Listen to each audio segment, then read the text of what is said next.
notch vis-a-vis China. And by video conference, the honourable member for St. John's East.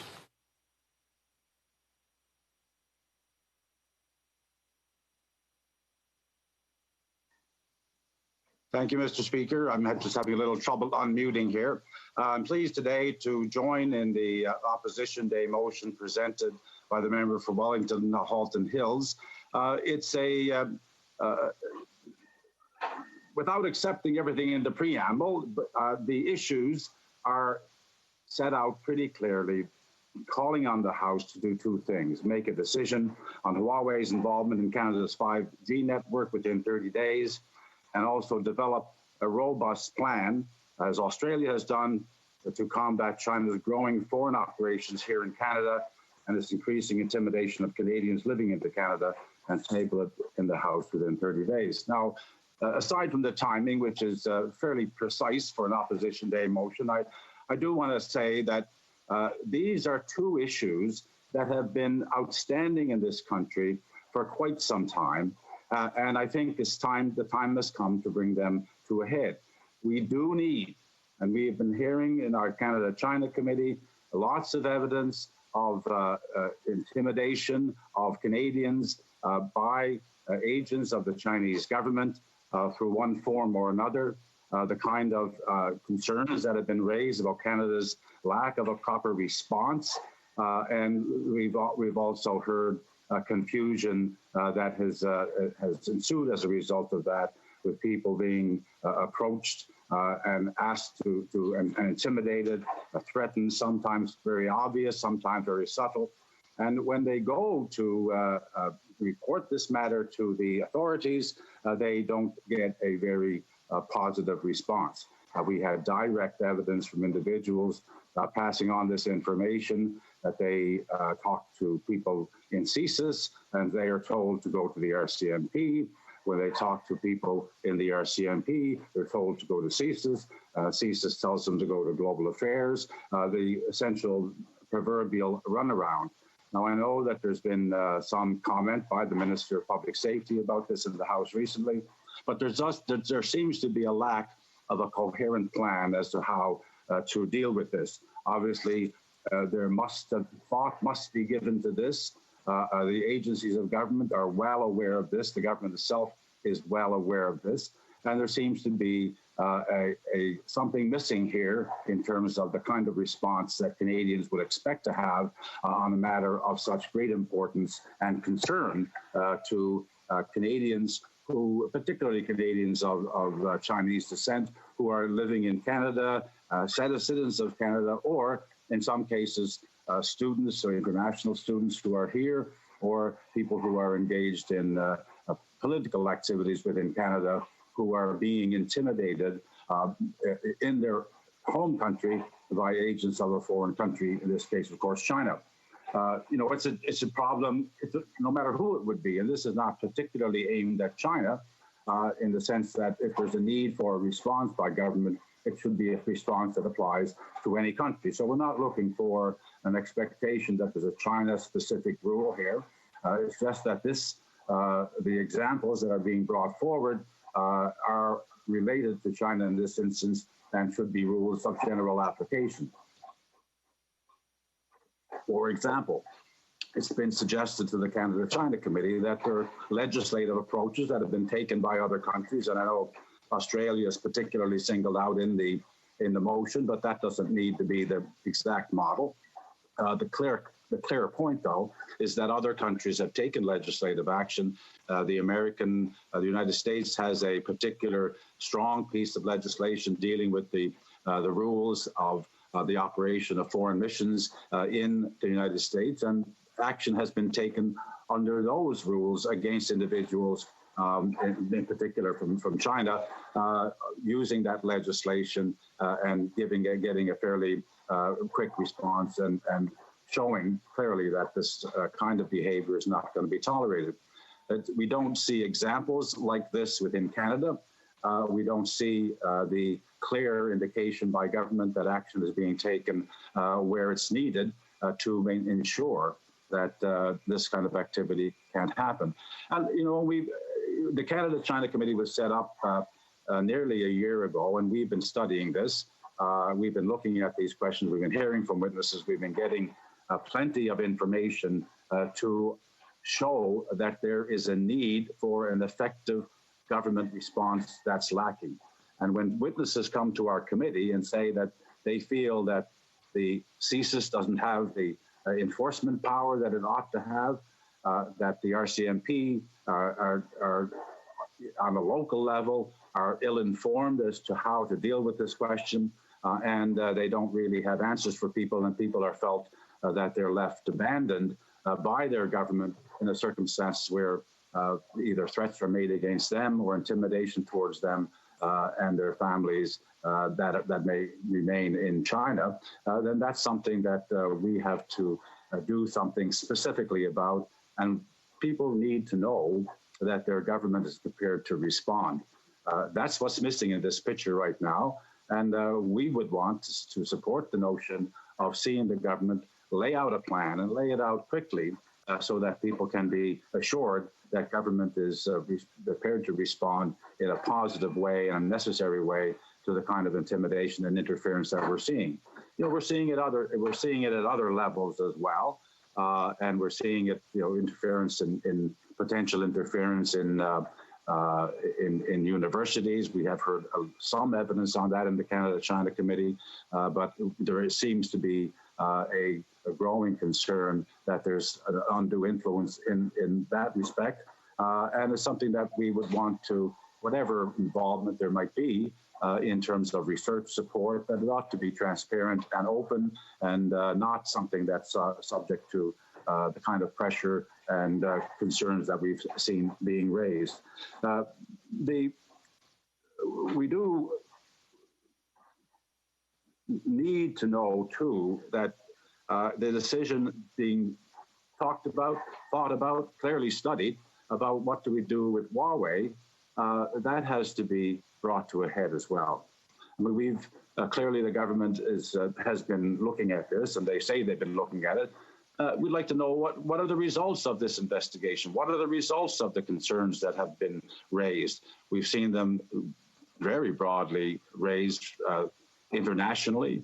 We've seen other governments take action. The other members of the Five Eyes have decided that they are not going to allow Huawei to participate in 5G. That obviously has to have some influence on decisions made by Canada. I think the UK decided that they could get around that at one point, but then changed their minds. So that's something that weighs heavily in the mix if we are going to continue to have the kind of relationship that we need at the international level to know what's happening in the intelligence world. We need to be as prepared as possible to deal with that. And if the government has a workaround on that, well, they better tell us, because that's something that the UK at least made the decision based on having a workaround, but obviously changed their mind. There's the recent change that was brought about as a result of decisions by the United States to prevent certain elements of the 5G network from being exported to China, whether it's for commercial reasons or other reasons, is perhaps irrelevant in some respects, but not necessarily relevant to a decision that Canada has to make. If the Huawei capability is interfered with by this technical matter, then that's a consideration as well. We also have mounting evidence of the ability of Huawei to act in a monopolistic way with extra and special support from the Chinese government in terms of investment, in terms of capability, in terms of providing them with a monopoly market or near monopoly market within China to allow it to grow exponentially and act in a manner in the rest of the world that is highly competitive, perhaps unfair competitive, really has been assessed, unfair competition with other enterprises, and leaving themselves in a position of having control over a market that is extremely important from a strategic point of view, from an industrial point of view within Canada. If we become overwhelmed and dominated by the Huawei enterprise system, then we are vulnerable to their control over the future of communications and technology to a large degree within Canada, to the exclusion of other players and a more robust interaction with different enterprises, and the research and development that goes with that, the innovation that goes with that, the opportunity, the alternatives that need to be available for people who are for companies and enterprises, and the free movement of ideas and control. And this is an extremely, and we are now in the virtual world. We're talking on the virtual world. We're dependent ourselves for our parliamentary democracy on the kind of electronic equipment that we're using right now to operate our parliament. It's also penetrating totally into the industrial world, to the commercial world, to the transportation world, an extremely important strategic element of an infrastructure for our future. That's something that we have to take very seriously. And frankly, we can't take the kind of chances that are open when if we go with a Huawei as a major player, and perhaps the only player in a sense, if they are able to meet the competitive price in our 5G network that's upcoming. So we have to take all of those things into consideration before and make a decision. And I think the decision starts to lean very heavily against Huawei's participation for all of those reasons. In addition, and other speakers have pointed this out, we have the issue of Chinese government law, which requires economic enterprises to respond to information requirements if the government so decides. They've tried to downplay that, but the law is the law, and the potential is there. Whether they would choose to exercise it or not is not necessarily something that we can place a bet on. We are seeing at this particular point in time a relationship with China that is far less than wholesome. Let's face it, we've got a situation where we have two Canadian citizens arbitrarily detained in China for over almost 2 years now in China as a result and in a response to Canada acting in accordance with its legal treaty obligations to the United States on an extradition matter, where we're using and following our laws in an open and transparent manner, and yet we have a response by China that is cruel and arbitrary and clearly not in keeping with the kind of relationship that Canada should have with any of its international interlocutors. And we have a very strong trade relationship with China throughout all of this. There's a bond of trust that appears to have been broken quite dramatically as a result of these actions. We have heard a response from the Chinese ambassador to Canadians' complaint about human rights, Canadian complaints about the imposition of a state security law on Hong Kong in contravention of treaty obligations and international obligations that we had been asked back in 1997 to support the treaty obligations, to help to make them work.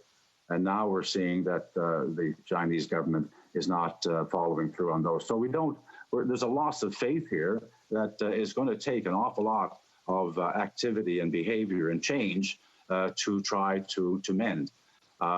It's not going to happen soon enough to allow us to trust the use of a Chinese technology, which is so vital and so important to the future of how our economy will operate, how our communication system operates, how our country will operate in these circumstances. So I think the time has come for Canada to make a decision on this, and we are asking that. I'm sure we suspect, and perhaps most Canadians suspect, that the government may have made a decision, but for whatever reasons is deciding that it's not an opportune time to make it known publicly. But that's something that I think the time has come for us to see. We don't need to be left in the dark about this issue. It's something that has to be faced, and it's something that's holding up investment and is holding up progress on the development of the 5G network, but it's also holding up investment progress on issues such as that. I have 1 minute left. Is that what that means? I'm finished. I'm not. Honourable, I know it's hard to see through the small screen on his display, but it's 5 minutes. The honourable member has 5 minutes remaining. Thank you very much. Yeah, I didn't think you were waving to me, but I thought you were giving me a signal of some sort. I could count the fingers from this distance, but thank you very much. So I will thank the Mr. Speaker for that clue. And I was just starting to talk about the importance of the Huawei decision affecting the economic activity and investment activity in our country. I know some of the telecom industry has moved forward with other platforms, and I think that's to be expected. But there are other investment decisions that may be very, very important in terms of getting ourselves in broadband all across this country as quickly as possible. It's again something that's brought strongly to the forefront as a result of the COVID situation that we're dealing with, the obvious need and the great divide that's occurring between people who have access to broadband and the internet and people who don't when it comes to access to education, access to educational materials, to working from home, to economic activity. This is something that needs to be fixed, and I think the kind of certainty that's needs to be part of that is something that's desirable. We see in industrial activities, whether we're talking about automobile factories and the kind of investment that might incur, and that will incur, but will it incur in Canada if we're not certain as to what the platforms are going to be used? We see that in the auto industry, which is extremely important for parts of Canada, and I know many of members of Parliament have concerns about that in their particular ridings and in their regions, and it's extremely important to the economy of Canada that we fully participate in innovation in automobile technology, whether it be autonomous vehicles, whether it be advances in manufacturing techniques. All of that is dependent highly upon computers and computing technology, and this type of investment is extremely important. So this has to be brought to a head. It's something that we need it's on the table, it's already there, but a decision needs to be made, and if there's a very good reason as to not make the decision now, well then the government should come forth, tell us what it knows so far, tell us what's under concern, and bring it forward. I will raise as a final point, and this is something that I think we haven't heard from anybody on, particularly, I understand some of the questioning earlier, it maybe even be that some of the conservative members of Parliament themselves are not familiar with what their own government did in making a foreign investment agreement, a foreign investment promotion and protection agreement with China in 2014. And I, for one, have not done an analysis of the consequences of that legislation, but I'm hoping that the Conservatives, when they speak, will tell us what they think the consequences would be, and the government should also tell us what they have determined based on an analysis of that, because there seems to be the kind of protections for China that we do not receive, that is not reciprocal, that it's in fact fairly secretive and not transparent, but may have extreme negative consequences on issues like Huawei, and I would like the government to explain that as well. It looks like a deterrent for us to do what we may have to do for our national interests and for national security interests, for our national economic interests as well.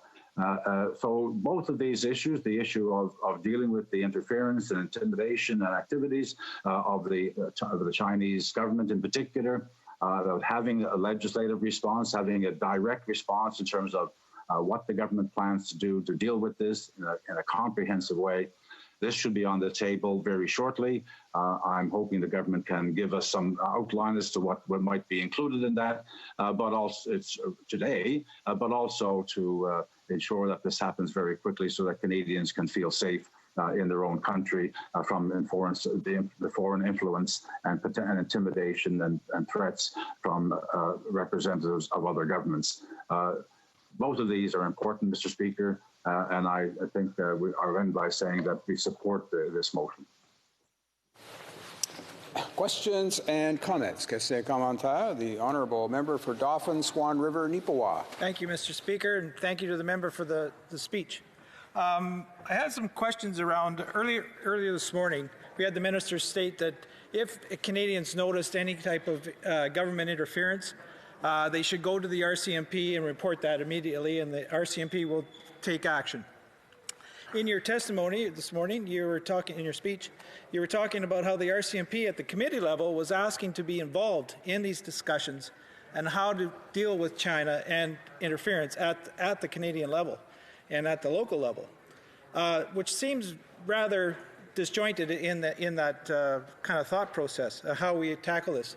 So I guess my question for the member is, why do you think the government is delaying these type of decisions and getting together a plan to how do we going to approach China in the future? Well, member for St. John's East. Well, that's a very good question. I think the focus needs to be changed. That the focus needs to be brought to a head. Why they're waiting, that's something that I think they have to explain, and this is an opportunity for them to do it, which is one reason why I think this motion is quite timely. We have heard testimony in recent weeks before the Canada-China Committee that this is a problem. We heard from Amnesty International a couple of months ago outlining the difficulties of people going to one agency and being told to go to another, told to go to the government.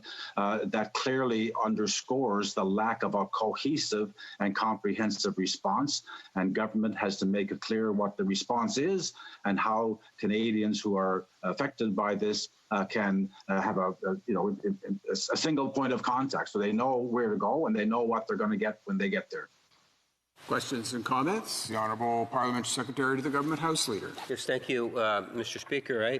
I understand that the NDP will be, in all likelihood, supporting the motion, and my question is related to the time constraints.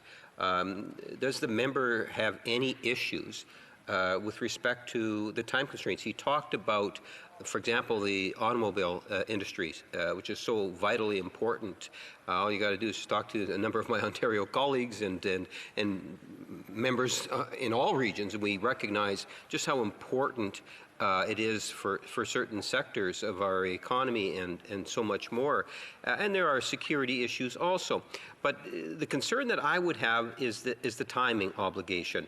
Does the NDP have any concerns with respect to that aspect of the motion, saying within 30 days? Honourable member for St. John's East. Well, we're calling on the government to make a decision within 30 days. That's what the motion does. The 30 days, I'll acknowledge is rather arbitrary, but it does convey a sense of urgency about it. That this has been on the burner or the back, I would say not the back burner, on the front burner, because it's been top of mind. If you read the newspapers, if you follow the events around the world, governments have been dealing with this issue. Other governments have found a solution, have come to a conclusion. It's time for Canada to do so as well. I suspect they do have a decision, and for some reason they're holding off on it. Questions and comments. The honourable member for Longueuil-Saint-Hubert. Thank you, Mr. Speaker. I'd like to thank my colleague for his question. In the motion, it talks about establishing a robust plan, as Australia has done, to combat China's growing intimidation of Canadians living in Canada. We read in the press that there were militants in Hong Kong that were prevented by groups here in Canada from participating in Montreal's Gay Pride Parade. This is rather serious. Does my colleague think that this is unacceptable first? And what can we do to prevent this type of bullying online? Thank you. For St. John's East. Mr. Speaker, thank you. I didn't hear the intro. I thank the honourable member for his question. I think it's a very important one because we've seen not only in suggestions of participation in public events, we've seen demonstrations that have taken place in Canada by pro-democracy advocates being attacked by large groups of counter-protesters, apparently at the behest of the Chinese government or Chinese agents, intimidation, cyber intimidation, and all that goes with that. And we need the government to make it very clear that this kind of interference is unacceptable, but also provide mechanisms, legal mechanisms, enforcement, and participation instead of standing by and watching things happen, actually getting engaged and doing something about it, identifying people who are breaking the law, and if necessary, making laws that need to be made to ensure that this kind of intimidation doesn't go on. Questions and comments by video conference. The honourable member for Saanich, Gulf Islands. Thank you, Mr. Speaker, and thanks to my honourable colleague from St. John's East. It was a breath of fresh air to hear someone in this place reference the Canada-China Foreign Investment Protection Agreement, which I have reviewed, and I do not think that the current motion before us is allowable under the terms. Acting on this motion is not allowable under the terms of the Canada-China FIPA. We, under Stephen Harper, with a vote that did not happen in Parliament but happened solely in Cabinet, we have given away the store, or in the words of Professor Gus Van Harten, who wrote a book on it, we are sold down the Yangtze. I don't know if we can even begin to imagine the secretive and sticky tape restrictions on us as a country to say that we would not allow Huawei to do anything that we wouldn't allow a Canadian corporation to do. So I thank my colleague for raising it and encourage all members in this place to familiarize themselves with how we have already surrendered our sovereignty to the People's Republic of China. Signature Stephen Harper. The honourable member for St. John's East. Thank you, Madam Speaker, and I do want to thank the member for Saanich Gulf Island for her intervention. And if the member is right, and I'm afraid that she may well be, that this is probably one of the most outrageous actions by any government in Canada with respect to its sovereignty. And I think this begs the question: is what is this government what does this government have to say about it? They were here. Many representatives were here when this happened. I was here when it happened. We objected very strongly to the secrecy, to the commitment to secrecy, to the giveaway of natural resources implicit in it and everything else. But this particular consequence with respect to Huawei, where we may not be able to act in our national interest without significant repercussions, would be a terrible travesty. Questions and comments. The honourable member for Courtenay-Alberni. Thank you, Madam Speaker, and I want to thank my colleague for asking really tough questions of government. This motion today comes from the Conservatives, and as the previous questioner raised, it was the Conservatives actually in 2014, the Stephen Harper government, that made the trade deal FIPA with China against the will of many Indigenous communities, including the Nuu-Chulnjuth in my riding, because of their concerns about their rights, obviously concerns around the environment, around security, all were brought forward. Does my colleague believe that because of this agreement, it's going to potentially, Canada could be facing a very expensive lawsuit when it comes to whether the government chooses to allow the involvement in 5G networks, including Huawei, and the risks, the security risks that are associated with that? If my colleague, and again, thank you to my colleague, if he could answer that, that would be fabulous. Thank you. The honourable member for St. John's East. Thank you, Madam Speaker, and I want to thank my colleague for the question. It's extremely important, and I recollect some of the debates and discussions going on at the time and the concerns that were raised and were ignored by the then government. And I don't know the exact answer to this question, which because it's